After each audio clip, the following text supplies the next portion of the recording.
சில நாட்களுக்கு முன்னாடி காலையில் வாக்கிங் போனப்போ லேசாக தலை சுத்தல் இருந்துச்சு. மருத்துவமனைக்கு போனப்போ மருத்துவர்கள் சில பரிசோதனைகளை செய்ய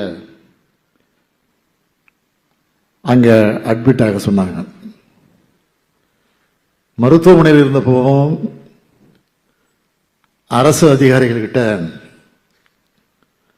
தொடர்ந்து ஆலோசனை நடத்திக்கிட்டு தான் இருந்தேன். சில அவசர கோப்புகளை கவனிச்சதோடு உங்களோட ஸ்டாலின் முகாம் எப்படி நடக்குதுன்னு மாவட்ட ஆட்சியர்கள் பொதுமக்கள்னு காணொலி வாயிலாக விசாரித்தேன்.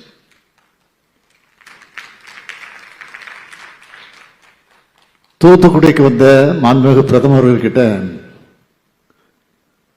தமிழ்நாட்டு மக்களின் சார்பில் அளிக்க வேண்டிய கோரிக்கைகள் அடங்கின மனுவையும் ரெடி பண்ணி அனுப்பி வச்சேன். ஏன்னா உடல்நலம் பாதிக்கப்பட்டு மருத்துவமனை இருந்தாலும் மக்கள் பணியாற்றணும், இதுதான் என்னுடைய விருப்பம். மருத்துவமனையிலிருந்து வீடு திரும்பின பிறகு நேற்று முன்தினம் தலைமைச் செயலக அலுவலகத்துக்கு சென்று என்னுடைய வழக்கமான பணிகளை தொடங்கினோம். அப்போது என்னோட செயலாளர்கள் கூட சொன்னாங்க, வெளி நிகழ்ச்சியெல்லாம் ஒரு வாரத்துக்கு தள்ளி வைக்கலாமே அப்படின்னு கேட்டாங்க. இல்லை, அதெல்லாம் தள்ளி வைக்க வேண்டாம், மக்களை சந்திச்சாதான் எனக்கு உற்சாகம் வரும்.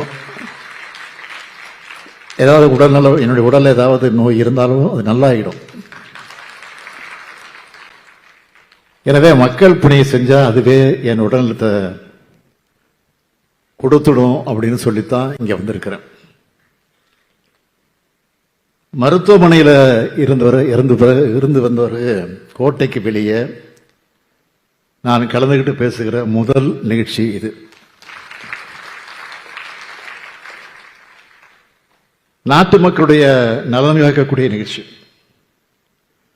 நாட்டு மக்களுடைய நலன்தான் என்னுடைய நலன்.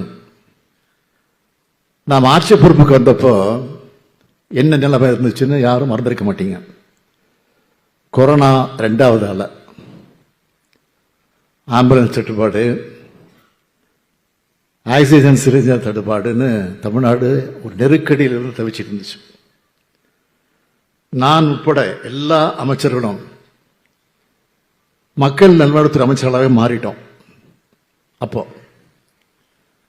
தடுப்பூசி பற்றி விழிப்புணர்வு ஏற்படுத்த எல்லாரும் தடுப்பூசி போடுறத உறுதி செஞ்சோம். அதே மாதிரி இன்னைக்கு கூட இந்த நலங்காக்கும் ஸ்டாலின் திட்டம் மூலமா எல்லா அமைச்சர்களும் மீண்டும் மருத்துவம் மற்றும் மக்கள் நல்வாழ்வுத்துறை அமைச்சர்களாக மாறி அவங்க மாவட்டத்தில் முகாமை தொடங்குறாங்க. கொரோனா காலத்தில் லாக்டவுன்ல பொருளாதார ரீதியாக பாதிக்கக்கூடாதுன்னு, மக்கள் பொருளாதார ரீதியாக பாதிக்கக்கூடாதுன்னு ஒவ்வொரு குடும்பத்திற்கும் 2 தவணையா 4000 ரூபாய் கொடுத்தோம். கொரோனாவை சிறப்பாக கட்டுப்படுத்தி